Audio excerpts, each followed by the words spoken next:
Hello friends, please subscribe our channel, like this video and share with your friends. इस video में हमने types of frequency distribution या आवृत्ति वितरण के जो प्रकार हैं उनको कवर किया है।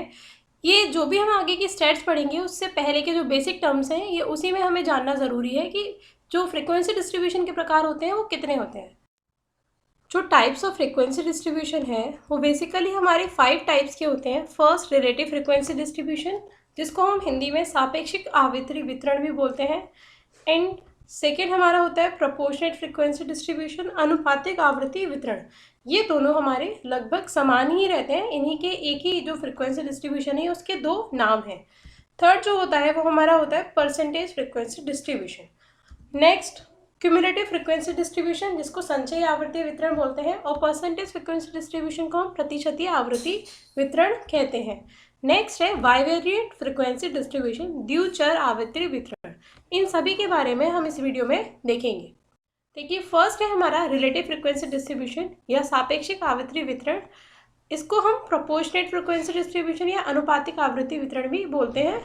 तो देखिए, जो सापेक्षिक और रिलेटिव से मतलब है एंड प्रोपोर्शनल और अनुपातिक वो क्या है देखते हैं। फॉर एग्जाम्पल, हमारा जो क्लास इंटरवल थे 20 to 24, 25, 30, 31 to 34 और जो फ्रिक्वेंसी थी उसमें हमारे फर्स्ट क्लास इंटरवल में 12, सेकंड में 32 एंड 31 to 34 यानी कि थर्ड जो क्लास इंटरवल था उसमें हमारी 6 फ्रिक्वेंसी थी और जिसका सम हमारा आ रहा था 50। अब देखिए, अगर हमें इसका जो रिलेटिव फ्रिक्वेंसी डिस्ट्रीब्यूशन पता करना है तो हम कैसे करेंगे। हमें हर वैल्यू जो जैसे फर्स्ट क्लास इंटरवल था जिसमें हमारी 12 फ्रिक्वेंसी आ रही थी, तो हमें जो 12 नंबर है उसको डिवाइड करना होगा जो हमारा 50 था टोटल उसमें से। मतलब 12 में से हम डिवाइड करेंगे 50 को, तो जो हमारा आंसर आएगा वो आया 0.24। तो ये हमारा फर्स्ट क्लास इंटरवल के लिए रिलेटिव फ्रिक्वेंसी डिस्ट्रीब्यूशन हो गया। इसे रिलेटिव फ्रिक्वेंसी डिस्ट्रीब्यूशन इसलिए बोलते हैं क्योंकि ये हमारे टोटल से रिलेटेड रहता है। आप इसको इस तरीके से याद कर सकते हैं। अब देखिए, जो सेकंड वाला है 32 के लिए हम कैसे फाइंड आउट करेंगे। 32 में हमें डिवाइड लगाना होगा 50 का। आप इसे चाहे तो अभी अपने पेंसिल और पेन यूज़ करके आप इसे करके देखिए कि आंसर सेम आ रहे हैं या नहीं। ये आएगा हमारा 0.64 और जो लास्ट वाला है उसमें हमें 6 का डिवाइड करेंगे हम 50 से, तो जो हमारा आंसर आएगा वो आएगा 0.12।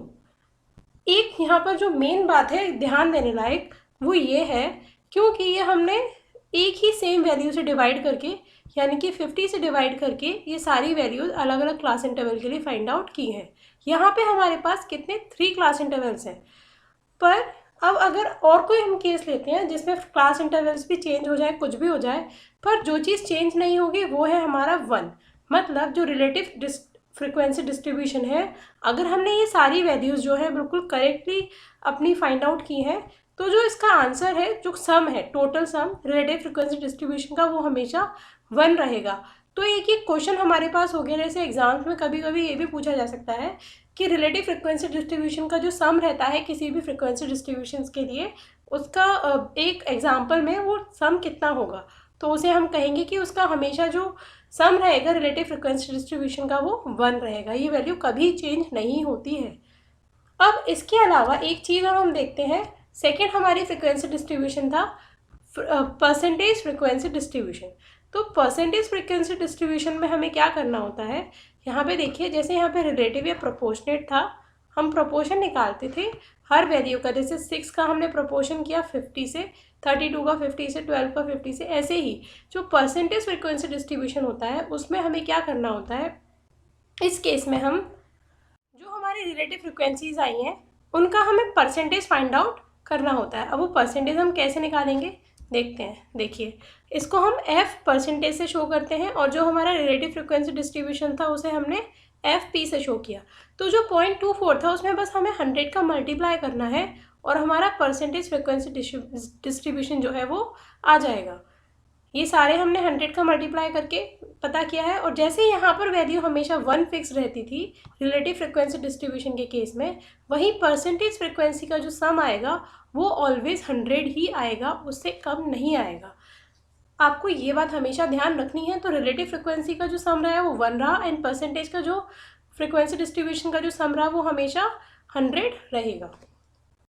अब नेक्स्ट हमारा जो फ्रीक्वेंसी डिस्ट्रीब्यूशन है वो है क्यूमुलेटिव फ्रीक्वेंसी डिस्ट्रीब्यूशन या संचयी आवृत्ति वितरण।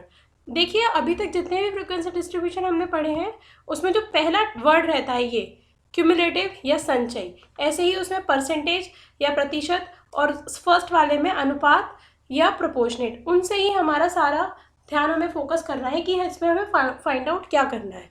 या क्यूमुलेटिव वर्ड होता है सभी को ऐड करता हुआ, संचयी माने जोड़ के रखता हुआ, जो पहले आ रहा है उनसे अगला अगला अगला ऐड करना। तो इससे हम देखते हैं कैसे पता करेंगे। देखिए जैसे हमारा 12 है फर्स्ट क्लास इंटरवल, तो अगर उसका इससे पहले का कोई क्लास नहीं था तो 12 में अगर हमने 0 ऐड किया तो हमारा सम 12 ही रहेगा। ऐसे ही अब दूसरे क्लास इंटरवल के लिए हमें 12 एंड 32 दोनों को ऐड करके जो आंसर आया यानी कि 44, वो हमारा सेकंड के लिए क्यूमुलेटिव फ्रीक्वेंसी हो जाएगी सेकंड क्लास इंटरवल के लिए। अब थर्ड क्लास इंटरवल के लिए हमें इस 44 में 6 को ऐड करना होगा, क्योंकि 44 बेसिकली दोनों का सम है।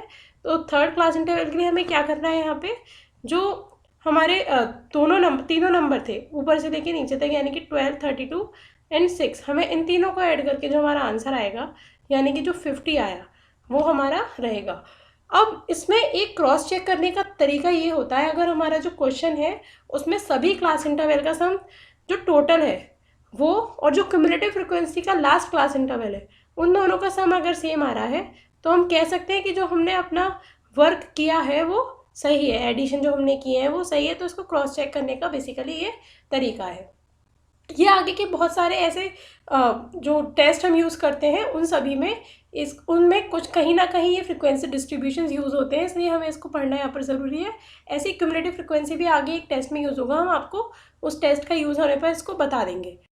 अब देखिए जैसे हमने पहले केस में relative frequency distribution and percentage frequency distribution find out किया था सिंपल फ्रीक्वेंसी डिस्ट्रीब्यूशन के लिए, वैसे ही हमें जो क्यूमुलेटिव फ्रीक्वेंसी डिस्ट्रीब्यूशन है उसके लिए भी relative frequency and percentage frequency find करनी होती है कुछ एग्जाम्पल में, कुछ क्वेश्चन में, कुछ टेस्ट में अप्लाई करने के लिए। तो यहाँ पर हम क्या करेंगे, जो हमारी क्यूमुलेटिव फ्रीक्वेंसी अभी पिछले केस में आई है हम उसका, जैसे यहाँ पर 12 हमारा सम आया, उसका हमें सीधे सीधे डिवाइड लगाना है जो हमारा टोटल था उससे। 12 डिवाइड बाय 50 तो हमारा आंसर पहले की तरह 0.24 आ जाएगा। एंड परसेंटेज फाइंड आउट करने के लिए उसमें मल्टीप्लाई बाय 100 कर देंगे तो 24 आ जाएगा। ऐसे ही जो सेकंड क्लास हमारा क्लास इंटरवल है उसके लिए देखिए 12 एंड 32 का सम हमारा 44 हो गया। 44 का डिवाइड करेंगे 50 से तो हमारा 0.88 आ जाएगा। एंड 0.88 का परसेंटेज जो हमने निकालना है वो हमारा 88% आ जाएगा। ये सारी वैल्यूज़ हमारी जो आएंगी परसेंटेज फ्रिक्वेंसी की, उसे हम परसेंटेज में ही बताते हैं कि ये 88% है पूरे का, ऐसे करके। अब जो नेक्स्ट है 50 को हमने 50 से डिवाइड किया तो हमारा ऑब्वियस 1 आ जाएगा। एंड 1 जो है वो हमारा 100% डेटा रहेगा कि ये 100% फ्रिक्वेंसी लाई कर रही है, ऐसा करके हम क्यूमुलेटिव फ्रिक्वेंसी के केस में बात करेंगे। अब देखिए जो हमारा नेक्स्ट फ्रीक्वेंसी डिस्ट्रीब्यूशन है वो है वाइब्रेट फ्रीक्वेंसी डिस्ट्रीब्यूशन, जिसको हम द्विचर आवर्ती वितरण भी बोलते हैं। इसके जैसे हमें नाम से ही क्लियर हो रहा है, द्विचर या वाइवेरिएट फ्रीक्वेंसी, मतलब यहाँ पर हम दो वेरिएबल्स की बात करेंगे, एक साथ हमें दो वेरिएबल लेने होंगे फ्रीक्वेंसी डिस्ट्रीब्यूशन साथ में बनाने के लिए। तो देखिए एग्जाम्पल है, हमने 10 स्टूडेंट के रोल नंबर लिए और उनके मैथ्स में मार्क्स एंड फिजिक्स में मार्क्स लिए हैं। तो हमें इनकी फ्रीक्वेंसीज को एक साथ में लगाना है। ये बच्चों के मार्क्स है कि फर्स्ट रोल नंबर वाले स्टूडेंट के मैथ्स में 24 मार्क्स आए एंड फिजिक्स में 14 मार्क्स आए। तो देखिए पहले तो हमें टेबल ड्रॉ करना होगा। तो टेबल ड्रॉ करने के लिए हमें ऊपर कॉलम के जो हैं कॉलम्स में हमने मैथ्स के मार्क्स ले लिए एंड जो हमारी रोज़ है उसमें हमने फिजिक्स के मार्क्स ले लिए, इन क्लास इंटरवल्स बना लिए। हमने 0 to 10, 10 to 20 ऐसे करके हमारे जो क्लास इंटरवल्स हैं वो यहाँ पर बना लिए हैं। अब देखिए जो फर्स्ट वाला हमारा स्टूडेंट है उसके जो रोल नंबर 1 के मैथ्स में जो मार्क्स आए वो आए हैं 24। तो 24 हमारे मैथ्स में किस में लाया करेगा, इस कॉलम में। एंड फिजिक्स में उसके मार्क्स आए हैं 14, तो जो 14 है वो हमारे यहाँ लाए करेगा। तो अब इसको कैसे फ्रिक्वेंसी को हमें यहाँ रखना है, ये बहुत ध्यान से देखने की चीज़ है कि जहाँ पर ये दोनों रोज़ एंड कॉलम्स इंटरसेक्ट कर रहे हैं आपस में, ये इंटरसेक्ट कर रहे हैं इस सेल में, तो यहाँ पर हम अपनी फर्स्ट फ्रिक्वेंसी को डालेंगे। अब जैसे सेकंड है, जिस उसके सेकंड बच्चे के हमारे मैथ्स में आए 16 मार्क्स एंड फिजिक्स में आए 25 मार्क्स। तो मैथ्स में 16 हमारा यहाँ लाया कर रहा है एंड जो उसके फिजिक्स में जो मार्क्स हैं वो हमारे लाई कर रहे हैं 25 लास्ट कॉलम में। तो इसके अकॉर्डिंग हम ये जो दोनों आपस में इंटरसेक्ट करेंगे, रोज एंड कॉलम ये इंटरसेक्ट करेंगे इस सेल में, तो हम यहाँ पर अपना 1 टैली मार्क लगा देंगे। सिमिलरली जो थर्ड वाला है वो 24 होगा, तो ये रो में इस लास्ट जो कॉलम है इस कॉलम में लाई करेगा एंड सेकेंड रो में लाई करेगा। तो यानी कि इन दोनों को जब हम इंटरसेक्ट करेंगे तो ये वापस से ही हमारा जहाँ पर पहला टैली मार्क लगा था वहाँ पर आके ये लगेगा। तो देखिए इस टाइप से हम अपने टैली मार्क लगाते जाएंगे। आप अपना कॉपी में इसको अभी करके देखिए और फिर हम हमारे इसके आगे जो आंसर बताएंगे उससे मैच करिए कि आपका आंसर सिमिलर आ रहा है या नहीं। कोई डाउट होगा तो आप हमें कमेंट करके पूछ सकते हैं। अब देखिए इसके जो हमने मार्क्स देखे वो हमारे जो टैली मार्क लगे वो ऐसे आए कि जो फर्स्ट में जो नंबर था जो 10 to 20 आ रहा था उसमें 1 एंड 20 to 30 वाले में 4। तो इसके अकॉर्डिंग हम अब क्या इंटरप्रिटेट करेंगे इसे कि अगर हमें केवल यहाँ से हम सिंगल के भी मार्क्स सिंगल के भी फ्रिक्वेंसी डिस्ट्रीब्यूशन फाइंड आउट कर सकते हैं, डबल मतलब दोनों वेरिएबल्स के भी एक साथ में फाइंड आउट कर सकते हैं। इससे हम ये इंटरप्रिटेट करेंगे कि जो हमारे पास 10 स्टूडेंट थे, 10 स्टूडेंट में से केवल एक बच्चा ऐसा है जिसके मैथ्स में 0 से 10 तक के बीच में मार्क्स आए हैं। 3 बच्चे ऐसे हैं जिनके 10 से 20 तक के बीच में मार्क्स आ रहे हैं और 6 बच्चे ऐसे हैं जिनके 20 से 30 तक के मैथ्स में मार्क्स आ रहे हैं। सिमिलरली अगर हमें फिज़िक्स की बात करनी है तो फिज़िक्स में हम ये इंटरप्रिटेट कर पा रहे हैं क्योंकि इन सबको ऐड करके हमारा सम 5 आ रहा है। तो 5 स्टूडेंट ऐसे हैं जिनके 10 to 20 मार्क्स लाया कर रहे हैं एंड 5 ही स्टूडेंट ऐसे हैं जिनके 20 से 30 तक के बीच में नंबर आ रहे हैं। आप एक बात ध्यान रखेंगे इसमें, इसको भी आप क्रॉस चेक करने का तरीका ये है कि जो ये वाला सम है एंड इन कॉलम्स का जो एडिशन का सम आ रहा है, ग्रांड टोटल जो आएगा वो हमारा आएगा 10, मतलब 10 क्या दोनों का जो सम आएगा वो सेम आएगा। यहाँ पर हमारे 10 स्टूडेंट थे तो यहाँ 10 आएगा, यही हमारा number of size of sample या नंबर ऑफ स्टूडेंट कहलाएगा। आई होप आपको बाइवेरिएट फ्रिक्वेंसी डिस्ट्रीब्यूशन भी समझ आ गया होगा। अगर आपको इसमें भी कोई डाउट है तो प्लीज़ हमें बताइए, कमेंट करिए। हम इसको आपके डाउट को सारे को क्लियर करेंगे क्योंकि ये आगे की जो कैलकुलेशंस होती हैं, काफ़ी सारे टेस्ट होते हैं, उसमें बहुत इंपॉर्टेंट रोल प्ले करता है अपना। आपको पहले ये आना चाहिए। आई होप फ्रेंड्स आपको ये वीडियो समझ आया होगा। जो भी डाउट हो प्लीज़ कमेंट में बताइए, हम आपके डाउट क्लियर करेंगे। एंड अगर आपने अब तक हमारी वीडियो को लाइक नहीं किया तो जल्दी से लाइक करिए एंड शेयर करिए अपने फ्रेंड को जिनसे कि उनका भी विचारों का भला हो, एंड सब्सक्राइब करिए हमारे चैनल को। Thank you friends.